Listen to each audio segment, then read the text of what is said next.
knows about the grind. Yeah, bubble grind. Now we have a guy that could probably get in there if you... It's game day. The Edmonton Oilers hit the road once again.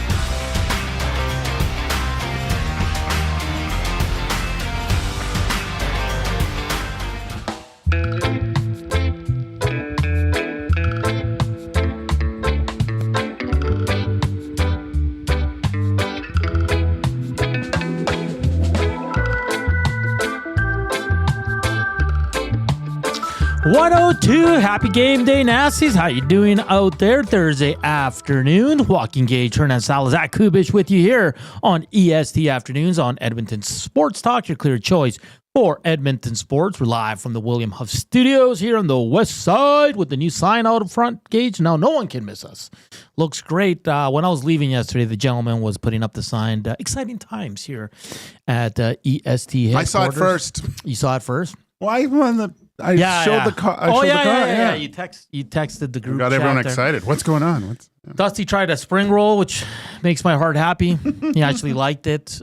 He wouldn't try the what was it? Antelope jerky. Yeah. I did. It kind of tasted fishy. It had a fishy taste, Oh, really? finish to it. Yeah. Oh, okay. It tasted like kind of salmony at the end. I don't know. It's fine. Dusty wouldn't try. No. Hey, getting back to Two Guys and a Goalie. Great show, by the way, you three. Talking about the movies. Why is everybody so upset that I haven't seen Back to the Future? It's not like it's a classic or anything. What? But we were talking about our first memory of going to the theater. I think I remember mine, and there was two, and people are going to laugh at this. Teenage Mutant Ninja Turtles, the original. You went and saw that? Yeah. That was yeah. Okay. That was great. I remember we went early and we couldn't get in because the lineups were so huge. We had to go back in the evening. Okay. And then I remember as a group, there was like 10 of us. We went to see La Bamba. Oh, Jesus. Did you like it? I loved it, man. La Bamba? We all grabbed their tennis rackets after. Lou Diamond Phillips. Yeah. Yeah, I never saw it. You never seen La Bamba? No. Why? You don't like Spanish people, eh? No. Yeah. It's a classic. It was on cable the other day. Was it? Yeah, man. Yeah, I've never watched that one. Really? Well, doesn't he die? Yeah. Well, it's known, yes. Him and Buddy Holly. I didn't...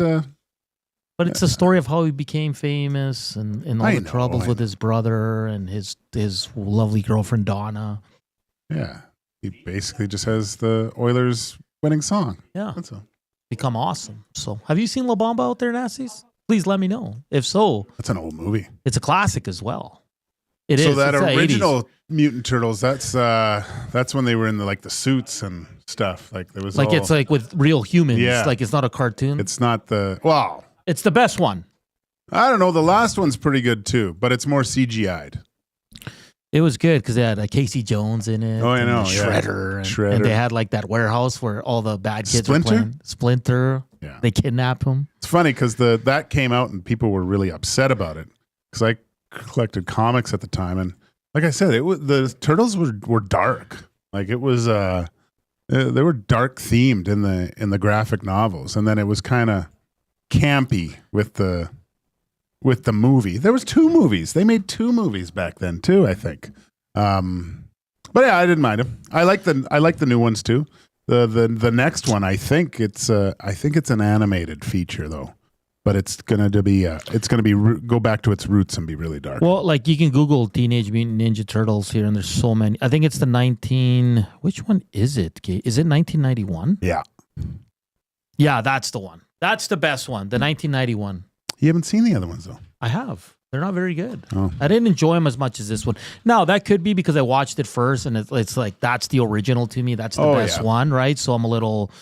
Man, I was a big ninja. I think I had all the toys. It was crazy, man. Really? Good times. I think you'd love... Back to the Future? Yeah. Okay. Because you're old. And Thank you. It's kind of like...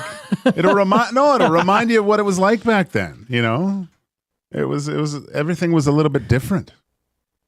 VR says the original TMNT is the best one. I agree. Pedro's Jerry Curl says La Bamba made me really sad when I was a kid. I still think of Richie Valens every time I see Lou Diamond Phillips. Yeah, man. Yeah. It's great. It's a good movie, Gage. Like it's entertaining. I mean, it's not up for an Oscar or anything, but It wasn't? no. But really, really good. Los Lobos, who are the original singers of La Bamba, are in the movie too. They do like a cameo. Oh, do they? Yeah, it's really good. Anyways, welcome to EST Afternoons. Some movie talk here. Is the boys were shocked that I haven't seen Indiana Jones or a Back to the Future. I feel I'm not missing much, but Come on, not even Indiana Jones? I'm sorry, it's one thing to miss out on Back to the Future, but I feel like Indiana Jones is just like a movie everybody has to watch at least once. Is it a classic? Come on. Like, Come on. Ask Reed. It's an absolute classic. Yeah, like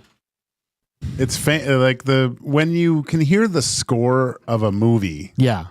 and realize what it's from, that's the sign of a classic. I think I'll one give- of the first indicators. But I mean, Harrison Ford, he's It just never appealed to me. I'll Yeah, give but it a you shot. You don't like the fantasy stuff. No, though. I don't. So that surprises me. I always see when I go to a movie or watch a show, I want to escape reality. Sure, that's fair. I don't want. I can scroll through Twitter and see crap that's going on, and half the time I turn that off. I want to go see someone flying through the air and saving the damsel and being the hero at the end. You know, I love those stories. I'm just I like the maybe I just like being hurt. Yeah, you don't like to. You just it's weird to me, but hey, we still love you. Thank you. Fun show today on tap. Of course, we're going to tee up Oilers Red Wings. Klingberg makes his debut. We're going to talk about this quarter century team for the Oilers. I'll get to it. I'm a little fired up about that. That's all coming up in the first two segments. Red Light District at 1:40 and at 2:20, Max Bultman. He's the Red Wings beat writer for The Athletic. We'll get a good idea of what's up with the Red Wings. They've really turned it around since Todd McLellan has taken over there as head coach. They're 11-4-1 in their last 15. I know Kane's out today. Sounds like Petrie's out as well. Sounds like Kapanen will be out for the Edmonton Oilers. We won't know lines as it was an optional this morning, but I guess Chris Knobloch did say that Klingberg's going to have multiple partners tonight. They're going to kind of slow roll him in. He's not going to be playing 25 minutes or anything like that. But our first look at John Klingberg, so should be excited. And everybody's going to take a nice measured approach. Hey, Gager, John Klingberg's first performance. Well, it's terrible that it'll be so critiqued. Like when he hits the ice, I'm not at the game, but I would like to. You could probably hear a pin drop his first shift, right? Everyone will just be having the ISO cams on him to see what he does. I mean, even from the point he comes out in warm up. Oh yeah. If I was Connor, I would say, you know what, go for a lap like they do with rookies and have him go. He'd probably get a standing ovation. Yeah. Right now. Like it's going to go one of two ways. We're going to be through the roof excited and he should take over for Bouchard, or we're going to be like, why did we sign this guy? There's no in between when it comes to the Edmonton Oilers passionate fan base for sure. So we'll see what happens tonight. Like always, hit us up on the Nasty Chat or on the River Cree inbox, 780-218-9999. If you're listening, it's the iHeart TuneIn radio apps, EdmontonSportsTalk.com as well. And like always, watch us on the EST YouTube channel. And if you are, please hammer that thumbs up. We have 117. And like Reed says on his show, if the 117 that are watching all hit the thumbs up, it's over. We're done. Yeah. We're over 100. So if you haven't done so, please do so now. And also remember to subscribe to the podcast, Apple, Spotify, whatever you use, to EST Afternoons. Just puts our content to the top of your feed, and we'd appreciate the support. The Afternoon Inbox is presented by the River Cree Resort and Casino, home of the Kitchen Restaurant. All you can eat prime rib buffet for just $49.99 every Sunday from 4 to 10 p.m. And reminder that the Super Bowl party on the 9th of February, Century Casino, Fort Road, the whole EST crew will be there. They have a $10 menu, so it can be a good time. Call for reservations or you're going to be left out, so get on there. It's probably close to be selling out. I don't know that for a fact, but Gager, EST is on location. It's going to be a good time, a good crowd. Let's get to this. I can't escape that place, though. You ever try? It's tricky. It's tricky, man. Yeah. They've done a great job. It's a maze. Once you find where you're going, it's great. But yeah, when you go, be prepared to stay because Yeah, you're not coming out of there. I went in a circle once and came right back. I just stayed. V Power says, what number is Klingberg wearing? I think it's 36. Oh, is he? Is that right, Coop? Yeah, he'll be sporting number 36. The last player to wear that was Jack Campbell. Oh. Yeah. That was Sean Horkoff's first number with the Oilers. Was it? I think Danny Lacouture's too? No, he was 33. 33. I think Philip Larson wore 36. Spent 1 year. Did Dick I don't Armstrong know wear who was 30? talking about tattoos the other day. Was someone of us talking about misspelling some on a tattoo? One of the shows was, I think. It wasn't me. Do you know anyone that had that happen to him? Like went for a tattoo and had it messed up? Not misspelled, but that it came out bad and they had to get it kind of like redesign it so it looks like something else. Do you know what I mean? Oh, so whatever. It doesn't matter. But Dan Lacouture, he was a big Dave Matthews Band fan. Okay. And you know, the one album has the flaming guy. Yeah. And I don't know what the exactual says around in the circle, but it's he misspelled it and gave it to the tattoo artist. And it wasn't until like years later where a guy goes, "Hey, why that's misspelled?" And he went back to the tattoo artist, goes, "You messed this up." And he goes, "No, this is what you gave me." And so he had to have it all filled in on his calf. Oh, Daddy, you're great. Haji says, we forgave you for The Matrix, but not having seen Back to the Future is unforgivable. Oh, yeah, Matrix too. God, good thing Dusty didn't know that. Trev Lindy says, remember seeing Jurassic Park for my 8th birthday. It was amazing. That's a good movie. Excellent movie. Okay, good. I want to get to this. The Edmonton Oilers quarter century teams. I know you discussed it.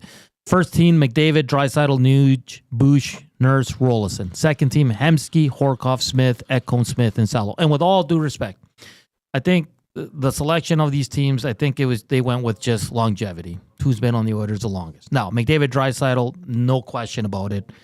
I have no issues with that. I'm like, Bush's had one good year. I get it. It was an excellent year, so sure, but I wouldn't have him on the first. Darnell Nurse, to me, is the one that is a little puzzling. I know he's been here a while, and he's been an assistant captain and part of the core, but for most of his time here, he's struggled. Like, he had a great year in the All-Canadian division. He's having a great year this year, but last year he had one of the worst playoffs in the history of the NHL. And not a great year.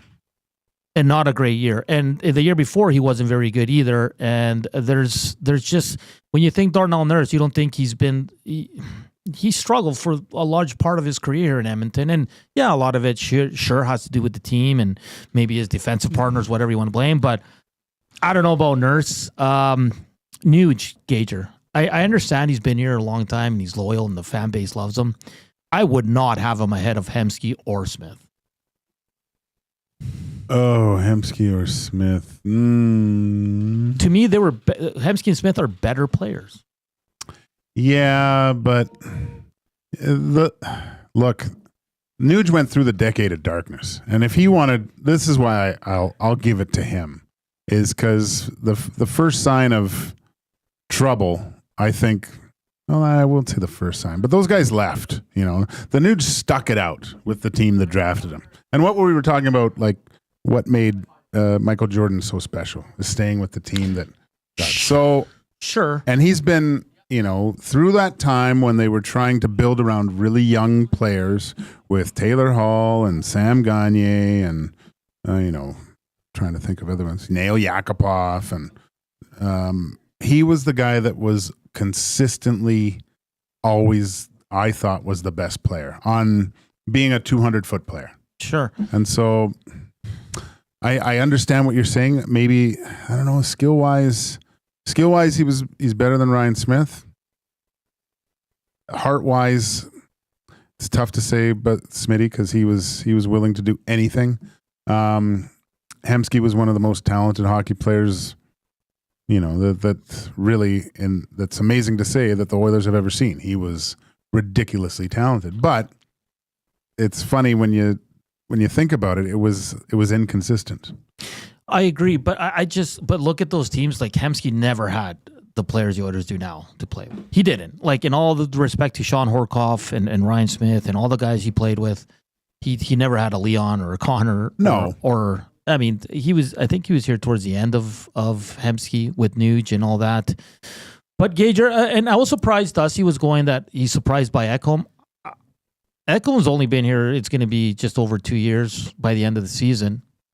But already, I think he should be ahead of Nurse. And this is, again, I'm enjoying what Nurse has done for the Oilers this year. But Ekholm, since he's come in, he's been a rock. There's been no one like Ekholm in the last 10 years on the Edmonton Oilers. 10 years? Probably more. Probably since Pronger. Yeah. That's why I was a little surprised that Dusty was surprised Ekholm was. I'm surprised Nurse is on the first team. But name someone else then. Chris Pronger. Well, yeah, but of course. But the fact that he's not on either is ridiculous. Like, Chris Pronger should be on this team. I have no issues with Jason Smith. That guy was an absolute warrior, an absolute But stud. again, a guy that benefited playing with Pronger. Sure. And again, I have no issues with Hemsky, Horkoff, and Smith, but I would not have Nuge, Nurse, or Bush on the first team. The second team, sure. I would have the switch I would make. I'd have McDavid, Draisaitl, Ryan Smith, Mattias Ekholm, Chris Pronger. Second team, then I would have Hemsky, Horkoff, Nuge, Evan Bouchard, and I'd have Jason Smith. Yeah. No change to the goalies, huh? Thanks a lot. No, you're my favorite goalie, of course. But I have no issue with Tommy Saad was a stud. Oh, yeah. And he covered up a lot of warts the Oilers had. And it was before the salary cap era, and he would face 40, 50 shots a night. Tommy Saad was an absolute stud. Dwayne Rollison, I understand why he's there, because he took the team to the finals. He didn't play. He played 40 minutes before he got hurt. Any appetite for Cam Talbot? Yeah, I mean, that one season, he almost Rollisoned it. And without... What was his name? Who held down his pad? It wasn't Perry. No, it was Kessler. Kessler that held him down. Mac T still blames himself. I told you that. No, you didn't. In the press box, during games, I guess it's an unwritten rule that you don't leave to go to the bathroom. You stay to the end. And it looked like the Oilers were going to win. Mac T said he went to the bathroom, and they came back and they lost. Oh, no way. Yeah. I don't know. Maybe I'm out to lunch with this, but I think Talbot has to be in the consideration. I mean, Happy Booling was here, but those were awful teams. Yeah. Stuart Skinner, probably still too young. But he went to the finals, too. Well, I mean, I don't know what Chiarelli was doing with Mikko. Like, Talbot should have been the goalie that they signed. They should have kept. They should have kept. Yeah. Right? Like, yeah, it wasn't a great year, but that year wasn't. No one was good that year. That was just he thought they were way ahead. The Lucic signing was way too premature. He thought they were it's the same thing as the Canucks are going through this year. I think they thought they were a little bit ahead of their time. There was still some growth that they needed to do. Yeah, that's a good one. And we'll continue the conversation. There's some interesting names coming in from a defenseman. We'll get to that as well. But I just think this list was there.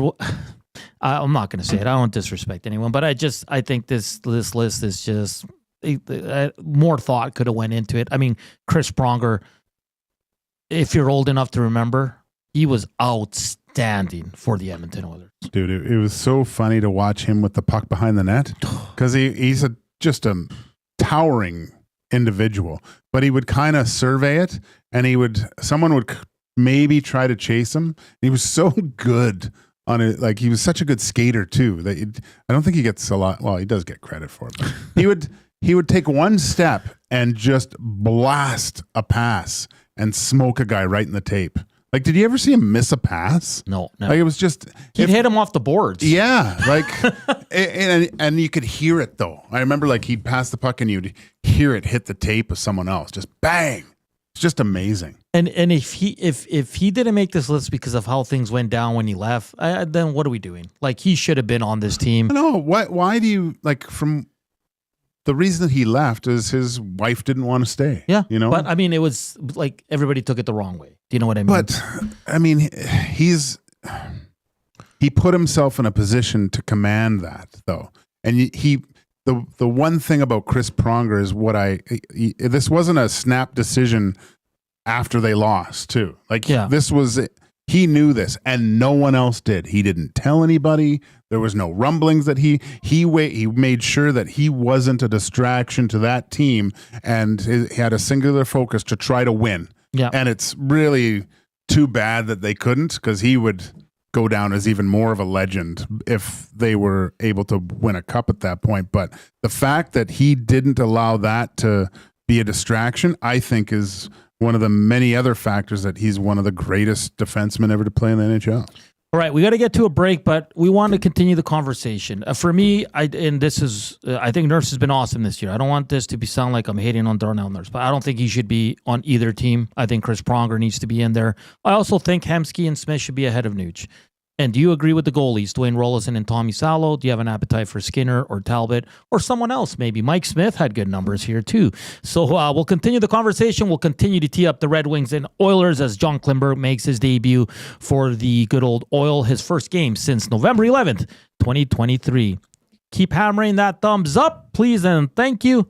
And we're back after the break. Here's Zach with your sports update.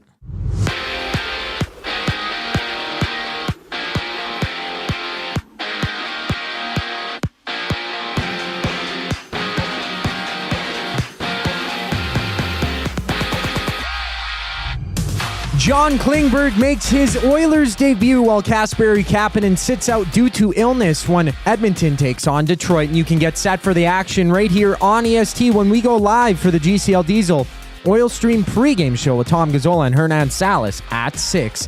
And the Four Nations captains have been announced. Sidney Crosby will lead Team Canada with Connor McDavid and Cale Makar serving as alternates. Victor Hedman captains Team Sweden with fellow Oiler Mattias Ekholm serving as Sweden's alternate. Alexander Barkov leads Finland.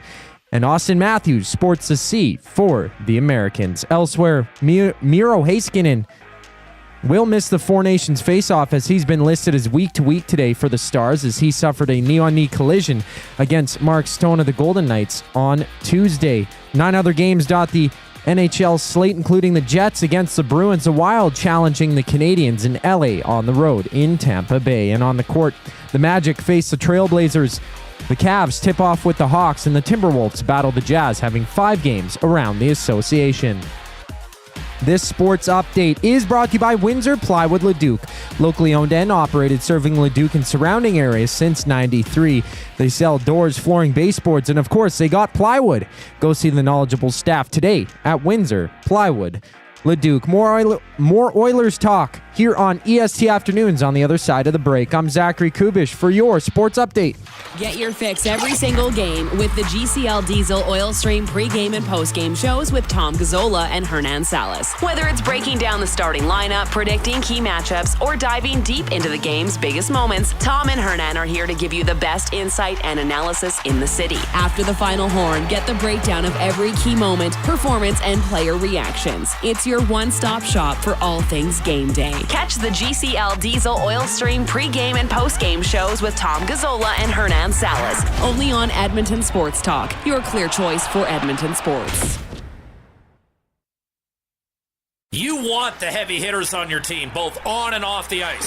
If you've been injured in a car accident, call the heavy hitters of injury law. James H. Brown and Associates, Alberta Injury Lawyers. With over 200 years of combined injury law experience, their precedent-setting lawyers are ready to help. Locally owned and proud Edmonton Oilers fans, James H. Brown and Associates wants to support you with their unrivaled experience, unrivaled results, and unrivaled commitment. When accidents happen, head to jameshbrown.com.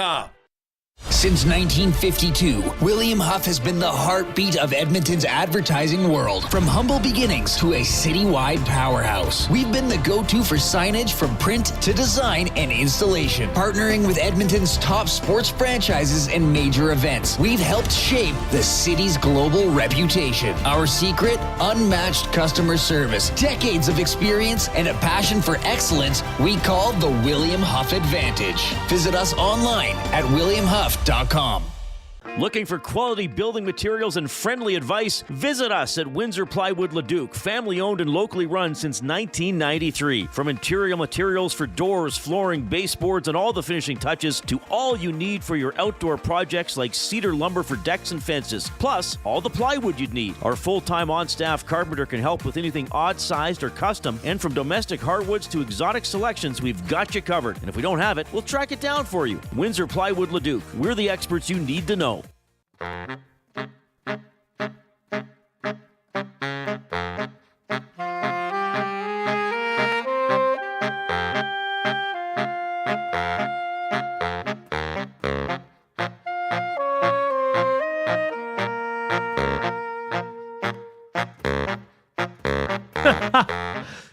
The 127, welcome back. That's an interesting tune to come back to. I don't even know what that is. I don't know what that is. Anthony on the River Korean box says, but where's Ulanov? 55 for life. This one, no name, says Pronger's debatably the third best player to ever play for the Oilers. He was so good. Hey, man, I got time for Chris Pronger. He was absolutely fantastic. Ace is saying Koskinen got screwed here. I don't think he got screwed. He just wasn't very good. And if you think he was great for the Oilers, I don't know what you were watching, Ace, but hey, good guy. Probably didn't deserve a lot of the... Well, I mean, yeah, it was harsh, but I mean, you're in a hockey mad city. That's where you're going to get. So that's just the way it is, part of the game. And so a couple things. Hammer that thumbs up. We got a good viewership right now. We're only at 34 thumbs up. So if you haven't, please slam that. We also want to hear your first movie you went to in the theater as a child. Keep sending those in throughout the show. We'll get to as many as we can. I know James has one here that's pretty damn good. Where'd it go, James? James, there it is. I remember going to Who Framed Roger Rabbit for my 7th birthday. That was a classic. Yeah. That was a good one. Very, very good one. So keep those coming in as well. It's funny because you say movies that I think you would have no business in watching. You say it was great, and then you say, yeah, no, I won't go see that one. Like you went to go see it. Okay. Yeah, but I was younger though. Like Ninja Turtles was like the in thing when that movie came out. Like I was telling you, we went to the early one. We couldn't get in. The lineups were outside the door. It was crazy. Crazy. I remember those days of like general admission too. You had to run in and grab your seats. They weren't reserved. Yeah, you couldn't do it online. Right? Yeah, no, it's crazy.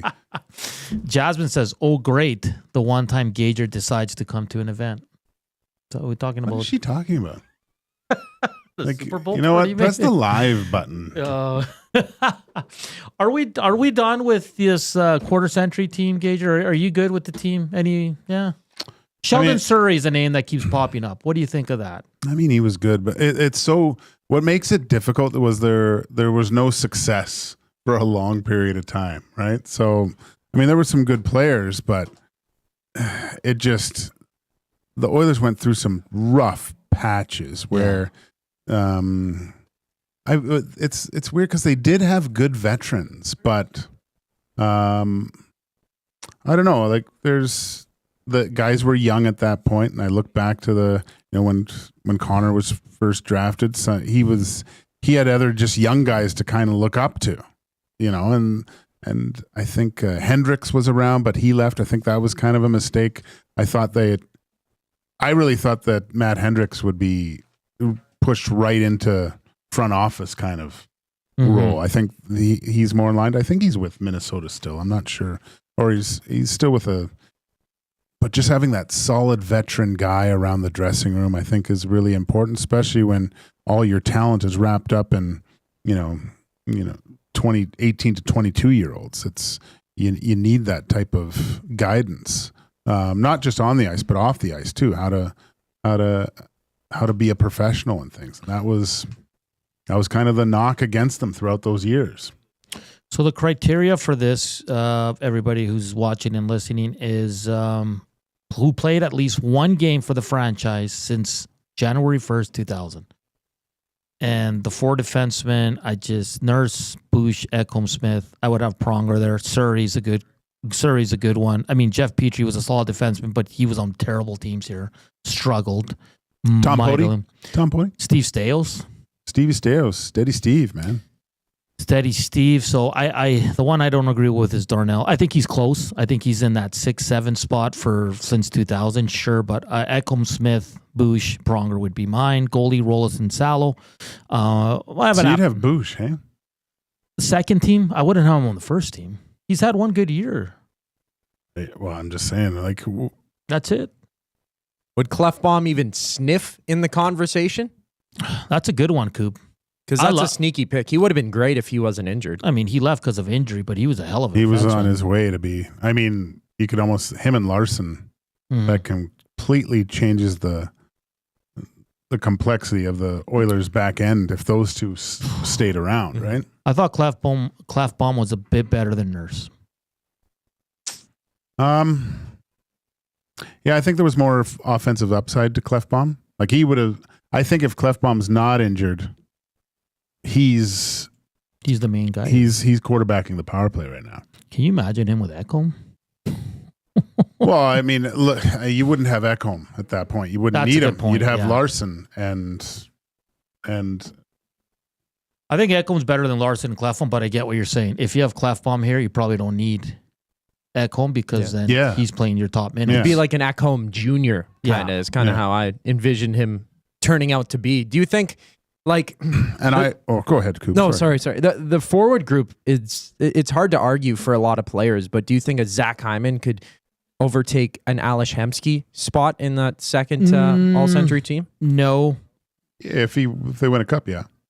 Yeah, it's just because Koob, like Hemsky, was in his time in Edmonton, he was one of two offensive guys on the team. He was the guy for a long time. And he'd bring you out of your seat. Like he did stuff like that Connor would do, but not as often, right?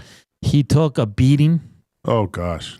Robin Regier just beat the crap out of him. Horkoff's on there because he played along. He was the captain. He was the number one center for many years. Again, I think this is just longevity for a lot of these guys. And like Chris Pronger, like I just like to hear the reason and why he didn't make any of these teams. Yeah. You know, I was just kind of thinking, with Darnell Nurse, I think one of the worst things that could have happened to him was the Klefbom injury. Because the path that Darnell was on is similar to Emberson, I think, his path, right? And what happened was Darnell, because of being a first rounder and the potential, was thrust into a role that he was not ready for. Fair. And he did well in the bubble, right?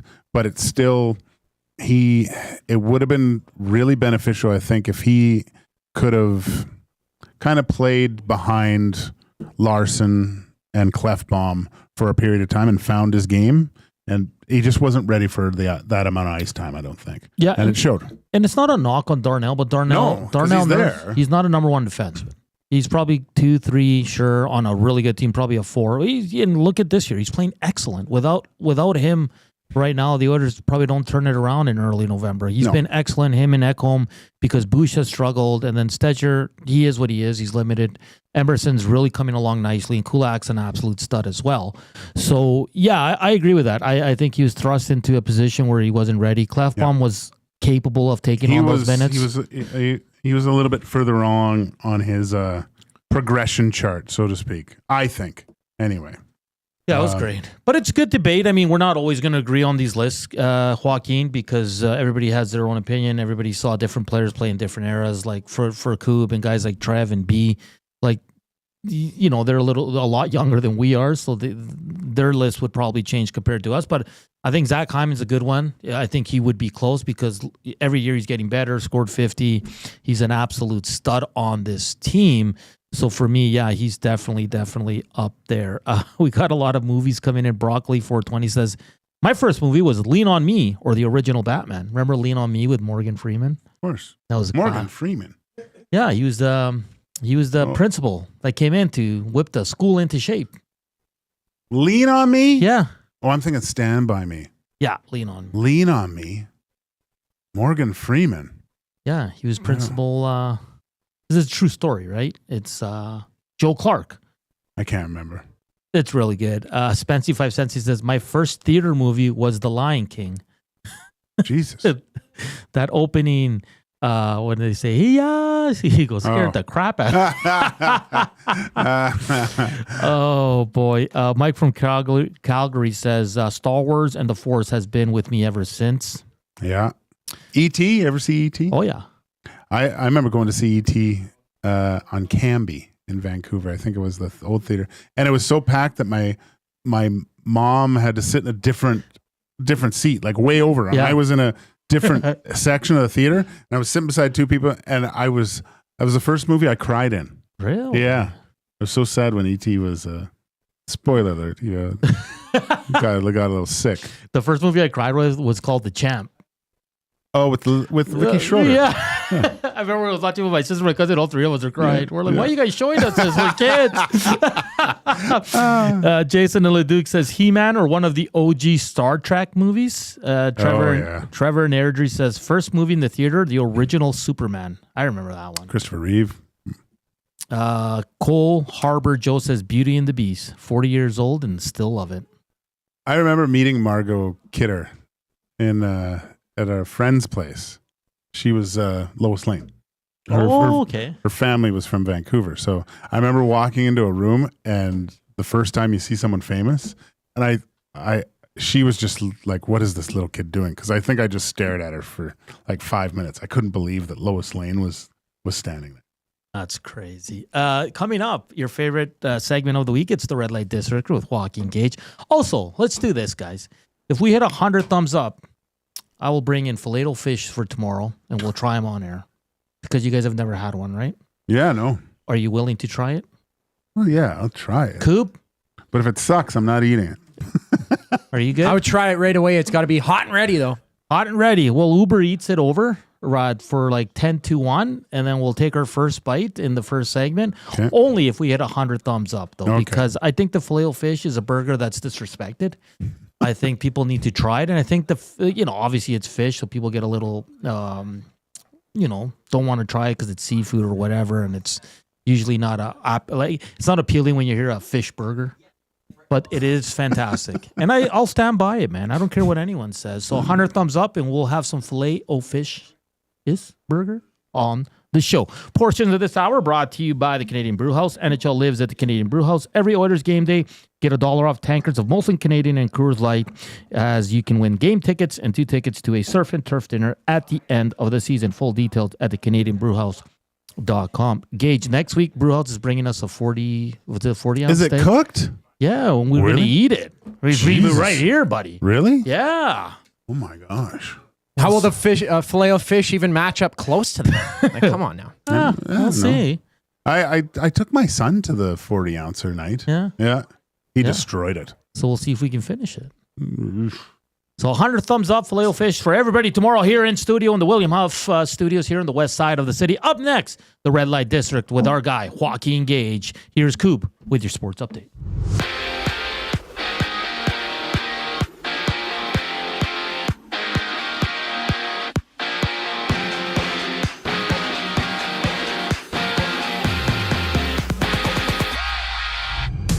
Kasperi Kapanen sits out due to illness while John Klingberg plays in his first game for Edmonton when the Oilers play the Red Wings. And you can catch Tom Gazzola and Hernan Salas on the GCL Diesel Oil Stream pregame show as they tee up the game live at 6 right here on EST. And the leadership group for the Four Nations face-off have been unveiled with Sidney Crosby, Austin Matthews, Victor Hedman, and Alexander Barkov captaining each team. Sidney Crosby for Team Canada, Matthews having the C for the States, Victor Hedman for Sweden, Alexander Barkov for the Finns, and Cale Makar and Connor McDavid serve as Canada's alternates, with Mattias Ekholm rocking the A for the Swedes. And Finland will miss Miro Heiskanen as he's been ruled out for the Four Nations face-off due to an injury he suffered Tuesday night when absorbing a knee-on-knee collision with Mark Stone. Back in the NHL, the Islanders face the Flyers. Ducks and Flames drop the puck while the Caps battle the Senators on seeing 9 games around the league. In 5 games, the NBA slate including Memphis hosting Houston and the Lakers tipping off against the Wizards. This sports update has been brought to you by the Capital Care Foundation. Financial support deeply affects residents at Capital Care, and whether it's a one-time donation or a monthly contribution, every penny counts. Find out how you can donate at capitalcarefoundation.net. The Red Light District brings us back here on EST Afternoons. I'm Zachary Kubish, keeping you in the loop. Love is in the air. I love you. And you? And you? And you! Why choose between your beloved items? Sentinel Storage, keeping your treasures safe to be loved again. Try 4 weeks free. Details at sentinelstorage.ca. Hey Edmonton, ready to take advantage of lower rates and better pricing? South Fort Chevrolet in Fort Saskatchewan has you covered. From rugged trucks to sleek SUVs. And with over 40 years in business, you can trust that you're getting the best deal on your new ride. As the proud title sponsor of the Nielsen Show, EST listeners can drive a little to save a lot with South Fort Chevrolet's transparent pricing and down-to-earth sales team. Visit us today in Fort Saskatchewan or online at southfortchev.com.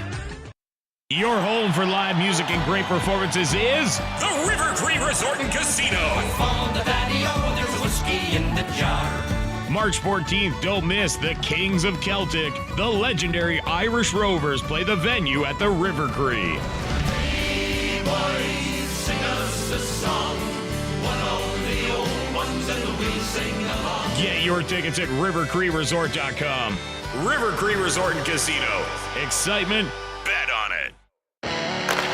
Hockey lives at the Canadian Brew House. Every Oilers game day, get $1 off tankards of Molson Canadian and Coors Light. Plus, you can win game tickets and a surf and turf dinner for 2 at the end of the season. Full details at thecanadianbrewhouse.com.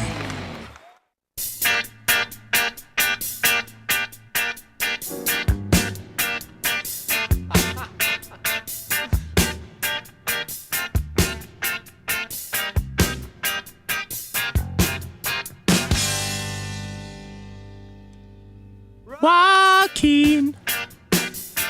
You don't have to put on the red light. Those days are over. You don't have to sell your body to the night. Joaquin. You don't have to wear that dress tonight. Walk the streets for money. You don't care if it's wrong or if it's right. Joaquin. You don't have to put on the red light. Joaquin. You don't have to put on the red light. Joaquin. Joaquin. Joaquin. Joaquin. Joaquin. Welcome back to EST Afternoons, 144, Oilers game day, Red Wings in town. John Klingberg makes his debut. Kapanen out. We'll find out the line combos at about 6:30ish. The GCL Diesel Oil Stream pregame show will kick off at 6 with Tom McLellan. Right after Reed Wilkins and Jay Millen from 3 to 6. They got another loaded show as well. Gage, before we get to the Red Light District, Mike from Calgary, truth, Hernan, the Filet-O-Fish is underrated. I tell my wife all the time she's missing out and she gives me the stink eye. Had a double once. It was too much. And this one says, hey, boys, if you order the Filet-O-Fish, you need to get extra cheese on them. That's from Sasky Sheldon. So keep your first movie you saw in the theater coming into the River Cree box, 780-218-9999, and on the Nasty Chat. But right now, it is time for the Red Light District with Joaquin Gage. All right. It's... Okay, this one's kind of tough to talk about, but it's something that happened recently that I was made aware of. Okay, my wife works at True Blue Swim Club, and she works with a wonderful woman named Kayla. Okay, and Kayla's got a son. His name is Jackson, and he's the sweetest little kid. Yeah. So I was doing the game with Gene, and I said, hey, do you want to come for a picture? And I said, oh, you go here. And it's kind of a labyrinth. It's a maze, and they didn't make it up, but it ends out, they were they were able to come to last game. Okay. And came up and we got the pictures and stuff with Gene, and it's great. And from what I heard, Jackson, who goes to the St. Philip School, has been getting bullied by kids. And, you know, as parents too, we always think our kids are the best. You know, it couldn't. And I know I'm kind of in the middle. I'm old school a little bit. Is when the teacher says something that my child did, I give the teacher the benefit of the doubt. I'm not I'm not always like, well, what have you done? I'm defensive. I'm not defensive. I go and I try to, and you know, and I've had really good teachers with my kids, and some that I've maybe disagreed with a little bit, but I've always found common ground. And from my understanding is this. This was brought to the attention of a lot of the parents that were unfortunately bullying Jackson and didn't really look into it that much and didn't follow up with their kids. And it got to it boiled over to a point, and finally some real heinous stuff that I'm not going to say what these kids were doing to Jackson. But you know, you try to do what you can and help out. And this kid, like the game, and I was going to make sure they got the picture with Gene that time, and he was up at 9, and it was an afternoon game. He was up at 9 and asking his mom, "Can we go yet?" Like he went up and got dressed and got all prepared for this. And we took the pictures, and you know, I thought his face was going to fall off because of the smile. And we took these pictures, and he felt good about himself. And then I hear the next day that these kids are still treating him poorly, and they didn't believe the picture, and they told him it was a cardboard cutout, and he went and did all this stuff. Oh boy! So the last game, Gene Principe is like, everyone loves him. You can't imagine what a great guy he actually is. We made a small little video, him and I, to show that this wasn't a joke. We are real. He was, and we sent it to Jackson. And he was and he sent back a video saying thank you. That I had to get up and leave because I was starting to tear up, right, just on my phone. So bullying, you know, you hear it and you don't think it's going to happen to you, but always look into it, especially with kids. You know, maybe it's pack mentality, but it has made it so difficult for this sweet boy at school. It just, I wanted to go to the playground, you know, meet these kids at the bike racks at 3:30. Just look into it. If you hear something going on, because the last thing you want to do is have your child bullied and be afraid to go to school and just not feel comfortable in what should be a very safe place for them. So Jackson, it was great to meet you. Hopefully we can do some more stuff together. And if you need anything, buddy, just, feel free to reach out. Maybe Gene and I will come by St. Philip School. Well, you should by here one day. Join us for a segment. Maybe he will. See who's favorite Oiler, you know, all that stuff. What he does for, you know, now everybody plays video games. What's his favorite video game? We just have some fun. So he's probably seen Indiana Jones. And Back to the Future. Yeah. So to Jackson, stay strong, buddy. Everybody's with you. And bullying sucks. Don't do it. And like Gager said, if you're a parent, just look into it a little bit further. No one likes to believe it's their kid, right? And that's understandable. But yeah, it's you know, it happens, unfortunately, Gager, way too much and often in all parts of the world. But shout out to Jackson. Hopefully he's doing good. Enjoy the game tonight, buddy. And hopefully you enjoy John Klingberg's debut as well. And when was he on the broadcast? So that was the Buffalo game, I believe. Okay. On the Saturday. Yeah. It was on the 2:00. Saturday. Yeah. So, and then I was on the broadcast again on the Monday, but then I had found out that kids said it wasn't real, which is hilarious because you can see the scoreboard in the background and stuff like that, right? Like it's crazy. So yeah. What they should have taped it, like his mom or his dad. Right? Well, we should have had some video, you know. So, but everyone's just taking tons of pictures because unfortunately, we're just we kind of do look fake sometimes. With No, for sure, yeah. And especially now with with technology, what you can do. what you can do. And you can do it so simple on your phone too, right? Yeah. So but nice story there from Joaquin Gage on Red Lights District. And once again, shout out to Jackson, and he can come out and hang out with us one day as well if you'd like to meet the boys and see the studio. Hey, and we have an arcade machine. Kids would love. Yep. Kids would absolutely love. But good one, Gager. That's a nice one, and it's good to always remind people, don't bully. And spend you 5 cents. These kids don't sound smart. Well, yeah. Let's just let's all get along. Gager, we'll continue with the first movies. Mark says first movies, Star Wars, 1977. First movie on Dolby Surround, extra speakers mounted on the walls. Wow. My grandfather, we went down to California. I think he had a bootleg copy of Star Wars that I just sat and watched over and over. Really? Oh yeah. Bronco Nick says, guys, Pronger could be on 4 teams list. Writers probably took him off the order so that he's not repeated too often. Doesn't matter though. This one, No Name, says Hyman has more playoff games and points than any of those other forwards on the second team. Sure, but a different time, right? That's what makes it difficult. It was such a dark time. I mean, is Rolison on that team if they don't go to the finals, right? Probably not. No. So it's, you might put... And he didn't play in the finals. He played one game. He played one game in the finals. I mean, It's not his the fault. reason he was there. Him and Pronger are reasons 1 and 2. Yes, definitely. But I mean, those were great. Those were great teams, man. They won by committee. What a gritty hockey team. Wadding Cloverdale, you guys are true professionals working through all that background noise. Well, so Reed Wilkins is learning how to play Tecmo, getting ready for the league, and I guess something was going on and everybody was screaming. So it gets a little crazy. It's a here. clubhouse. Plus, everybody's on a sugar high with the damn. There's too many Krispy Kremes. There's Krispy Kremes all over the place, and it's just absolutely spring rolls. Okay, spring roll, egg rolls, different. Spring rolls better. Yeah, spring rolls better.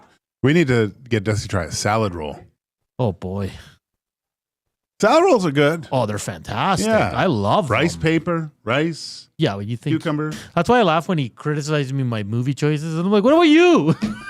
I mean, a salad roll is basically a veggie spring roll, right? Deep fried. Like that's what it is. Deep fried, yes. Let's go here.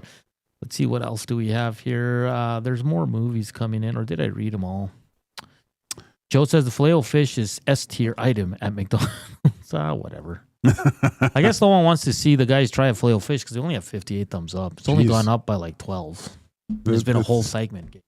This is not a lot of love for the Filet-O-Fish. No. I thought it was removed from the menu, to tell you the truth. But I'm not worried. You know why? Because you and Coob you guys are willing to try anything, which is good. Like, you're not picky. Yeah. Like, if you don't like something, you'll say, I tried it at least. I'm worried about, because how many of those things do they make a day? Probably not as much as no. Right? So unless my dad's going through the drive-thru. My dad loves the Filet-O-Fish. But are we getting the heat lamp Filet-O-Fish? That's what I'm worried about. No, it's going to be fresh. Is it? Yeah. Well, I can't guarantee it. Straight from the sea? Straight from the sea. They're catching it right now. They're just shipping it over right now. They're putting the batter on it to fry it. I mean, I love a good fish and chips. I went on a fish and chips kick for a while there because when I was in the UK, wow, like it would come and the fish was like falling over the plate. Oh yeah. Oh, it was great. Fish and chips is the best, but yeah, we'll see. 100 thumbs up, and tomorrow we'll crush some fillets here on the show, and then next week they're dropping off the Canadian Brewhouse. There's a 40-ounce steak for Gager and I. See if we can work through that puppy. Well, we'll do it. You think you could do it? Probably. I think Maddie did the challenge. Maddie ate like an 60 ounces. And then he ate the Dusty's. Yeah, that's what I mean. He ate his 40 and then ate the rest of Dusty's. Like, you think Dusty asked for ketchup with his steak? Maybe A1 Oh, sauce. look at Coob even was like, oh, that's a young person thing, right? That's a disgrace, man. Like, come on now. With a burger, I get it, but a steak? Yeah, so what is what's the difference between an egg roll and a spring roll?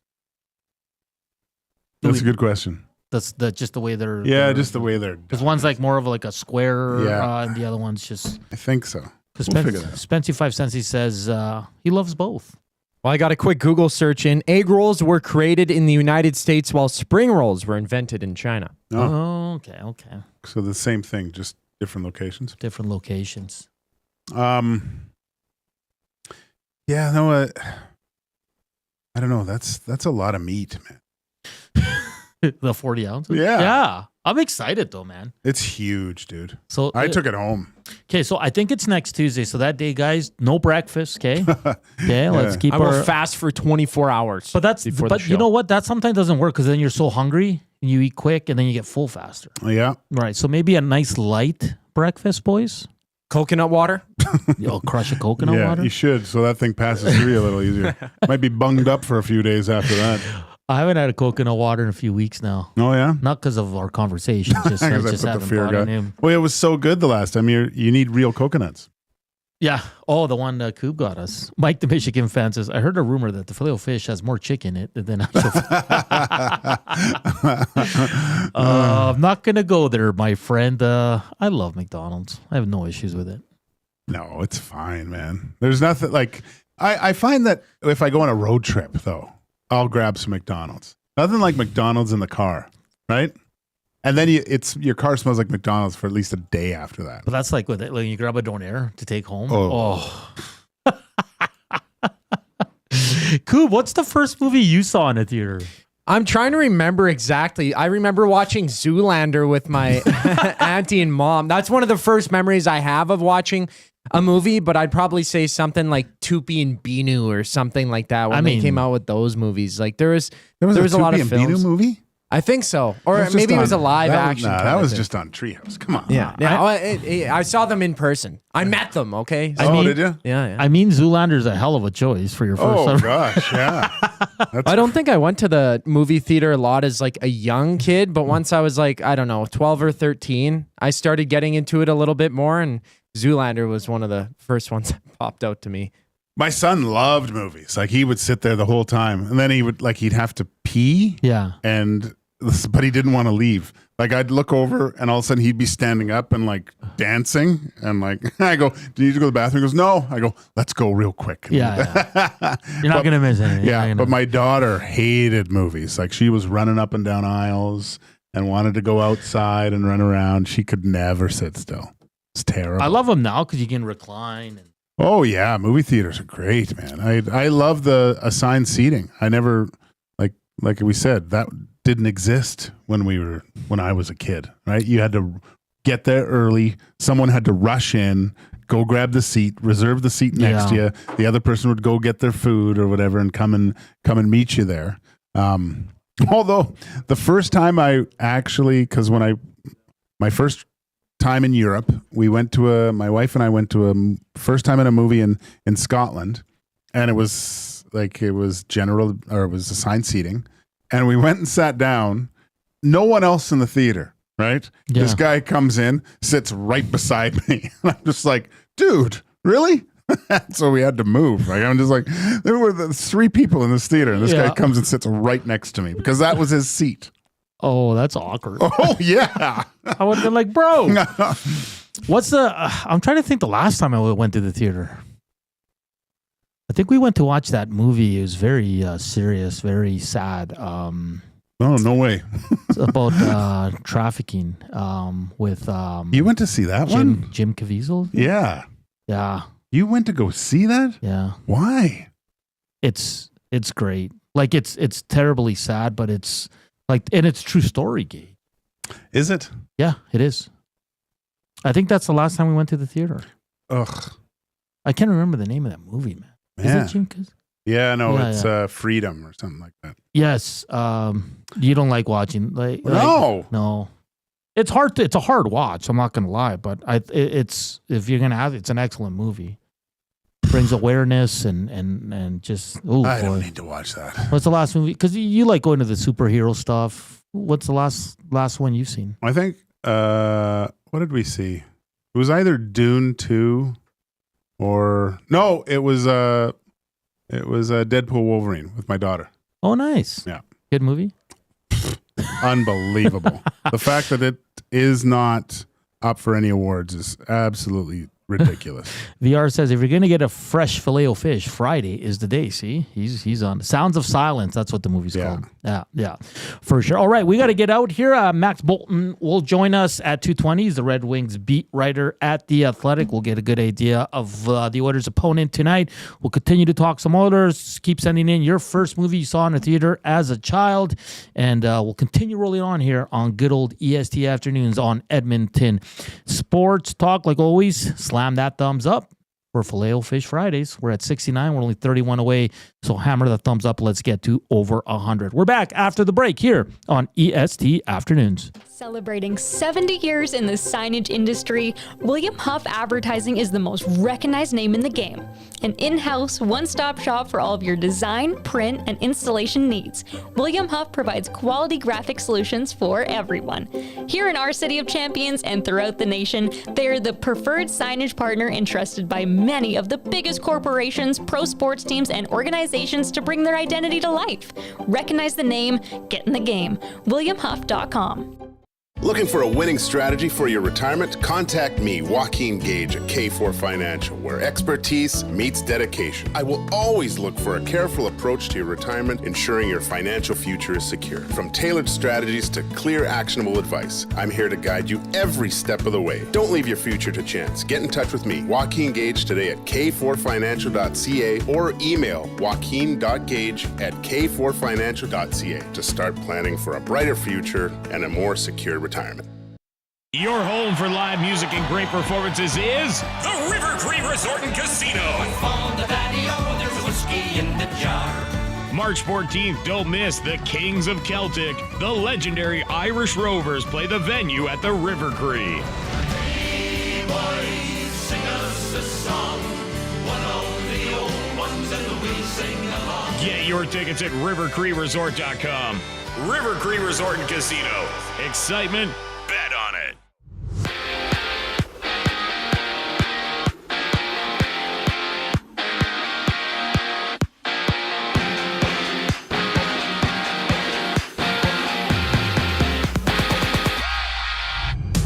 John Klingberg slots in for the Oilers while Kasperi Kapanen is ruled out due to illness against the Red Wings, with Tom Gazzola and Hernan Salas teeing up the action on the GCL Diesel Oil Stream pregame show at 6. Tune in only on EST. Meanwhile, Sidney Crosby, Austin Matthews, Alexander Barkov, and Victor Hedman have been named as the captains for Team Canada, the United States, Finland, and Sweden, respectively, with Connor McDavid and Cale Makar serving as Canada's alternate at the Four Nations. Plus, fellow Oiler Mattias Ekholm will be the assistant for the Swedes. Elsewhere, the Stars have listed Miro Heiskanen as week to week with a lower body injury, which rules him out for Team Sweden at the Four Nations face-off. And staying in hockey, Carolina takes on Chicago. The Golden Knights drop the puck against the Blue Jackets, and the Sharks and Kraken duke it out, having 10 games in the NHL. And there's 5 games in basketball, having Cleveland and Atlanta hitting the court. Rockets and Grizzlies battling before the Magic and Trailblazers meet. I'm Zachary Kubish. That was your sports update. The second hour of EST Afternoon starts right now.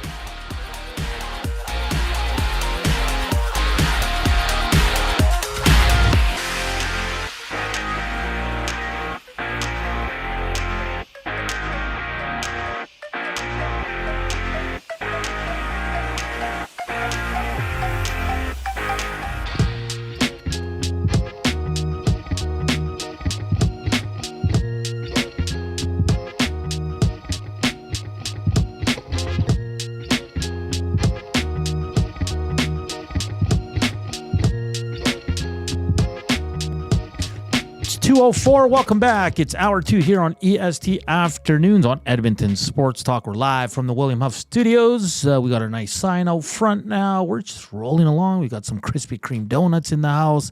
Jay brought in a couple of Saad's, and there's only one slice left though. So it's been a nice busy day here at the EST Studios. Of course, it's Oilers game day. They take on the Detroit Red Wings. 7 o'clock down at Rogers Place. Coming up will be Reed Wilkins, Jay Milne from 3 to 6. Then it's the GCL Diesel Oil Stream pregame show at 7 with Tom Gazzola, Matt Cassian, and myself. Mike says, who's the quarter century team? I keep hearing about it, but have to get out of the truck. Here it is, buddy. So the Oilers quarter century team is Team 1 is McDavid, Draisaitl, Nuge, Bouchard, Nurse, and Dwayne Rollison. Second team is Ales Hemsky, Sean Horkoff, Ryan Smith, Mattias Ekholm, Jason Smith, and Tommy Salo. There you go. Like always, keep hammering the thumbs up. If you're watching us on the EST YouTube channel, subscribe as well if you haven't done so already. And if you're listening, it's the iHeart TuneIn radio apps, EdmontonSportsTalk.com. And hit up the Nasty Chat and text us at the River Cree inbox, 780-218-9999. And just quickly, the Heavy Hockey Showdown. If you're interested in joining Team EST, just go to EdmontonSportsTalk.com. You'll see the top tab at the top right. It says H8 Showdown. Go there and register and make sure it's always a great event. The boys were on the hangout today, Dash and the boys. So always a good time, and see if you can help out Team EST and beat the guys from the Heavy Hockey squad there as well. So good times like always. We're seeing a lot here on the inbox. By the way, the movie with Jim Caviezel is Sound of Freedom. Not Sound of Silence, Sound of Freedom. Thank you to Aiden for sending that in.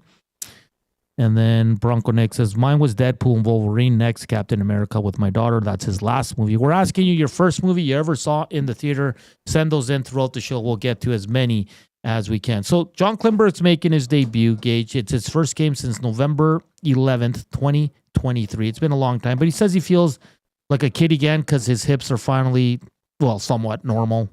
He says he's been dealing with this for years. We have to be clear here. He is not here to replace Evan Bouchard. Oh, you hope not. You hope that Evan Bouchard can find his game and Klingberg can find some of the magic he had a few years ago. Yeah. Right? I think that's the best case. No one's here to replace anyone else to see if you have something. It does not make sense to move an early 20s defenseman capable of 60 to 80 points a season for a 31-year-old defenseman that had double hip surgery. That's irresponsible. The one thing that the Oilers have been able to do over the last few seasons is get a lot of stuff for nothing. You know, it's like they're going to secondhand stores and getting all these hockey players that are there. So, and it works. It's worked out well for them. But no, I think best case scenario is you have both these guys in your lineup. You squeeze as much juice as you can get out of John Klingberg, and you look for Evan Bouchard to find his game on both sides of the puck. Yeah, I think we need again lower expectations on John Klingberg, because then if it does work out, we're like, hey, it worked out, and it's good in that sense. But now, and look, I lose my marbles sometimes watching Bouchard too, right? Of course, I'm yelling at the TV just as much as the next guy. But you got to realize that, again, he is a really good defenseman. You're not to find that type of offense on the back end from a player is very rare. Like you look around the league, what other players can do what Bouchard does? Not a lot. All right. He is an offensive defenseman. Yeah. And I don't know. I was trying to compare him to other players of kind of his skill set. And the first one that came to mind was Kevin Hatcher, Darian's brother. He played in Washington. Big guy, moved the puck, was good on the power play. Not.